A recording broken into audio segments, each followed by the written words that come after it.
ഏഷ്യാനെറ്റിൽ വരാനിരിക്കുന്ന പുതിയ പരമ്പരയാണ് ഇവർ വിവാഹിതരായാൽ. ഇപ്പോൾ അടുത്തിറങ്ങുന്ന ഒട്ടുമിക്ക പരമ്പരകൾക്കും നമ്മുടെ പഴയ മലയാള സീരിയൽ പേരുകളാണ് കൊടുക്കുന്നത്. പുതിയ പേരൊന്നും കിട്ടാത്തതുകൊണ്ടാണോ? സ്വർഗപുത്രി എന്നൊരു സീരിയൽ വരുന്നുണ്ടെന്ന് പറഞ്ഞിട്ട് നമ്മൾ ചാനൽ ഇതിനു മുമ്പ് ഒരു വീഡിയോ ചെയ്തിരുന്നു. ആ ഒരു പ്രൊജക്റ്റ് തന്നെയാണ് ഇത്. പക്ഷേ ആ ഒരു പേര് അന്ന് കൺഫേം അല്ലായിരുന്നു. അപ്പോൾ അത് ഏഷ്യാനെറ്റ് തന്നെയാണ് ഈ ഒരു ഒഫീഷ്യലി ആയിട്ട് ഈ ഒരു ടൈറ്റിൽ പ്രൊമോ വീഡിയോ പങ്കുവച്ചിരിക്കുന്നത്. 2-3 മാസങ്ങൾക്ക് മുമ്പ് തന്നെ ഈ ഒരു സീരിയലിൻ്റെ ഷൂട്ടിംഗ് ഒക്കെ തുടങ്ങിയിട്ടുണ്ടായിരുന്നു. ഈ ഒരു പരമ്പര റീമേക്ക് അല്ല എന്നാണ് എനിക്ക് തോന്നുന്നത്, കൺഫേം അല്ല.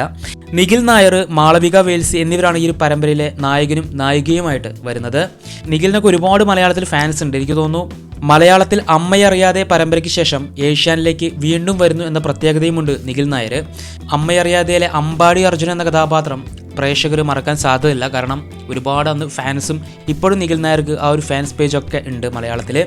പിന്നെ മഴവിൽ മനോരമയിലെ മീനൂസ് കിച്ചൻ എന്ന പരമ്പരയ്ക്ക് ശേഷം മാളവികയുടെ ഏഷ്യാനെറ്റിലെ ന്യൂ പ്രൊജക്റ്റ് കൂടിയാണ് ഇവർ വിവാഹിതരായാൽ. കൂടാതെ ഒരുപാട് നടീനടന്മാർ ഈ ഒരു സീരിയലിൽ അഭിനയിക്കുന്നുണ്ട്. അതിൽ മല്ലിക സുകുമാരൻ, മഞ്ജു പത്രോസ്, ആതിര പ്രവീൺ, അനു നായർ, ജോഷ്ന, അങ്ങനെ ഒരുപാട് താരങ്ങളുണ്ട്. അപ്പോൾ എന്തായാലും ഒരു ടൈറ്റിൽ പ്രൊമോ വീഡിയോ മാത്രമാണ് നമ്മളിപ്പോൾ കണ്ടത്. എന്തായാലും അധികം വൈകാതെ തന്നെ ഈ ഒരു സീരിയൽ ഉണ്ടാകുമെന്ന് പ്രതീക്ഷിക്കുന്നു. എന്തായാലും പുതിയ അപ്ഡേറ്റുകളുമായിട്ട് നമുക്ക് വീണ്ടും കാണാം.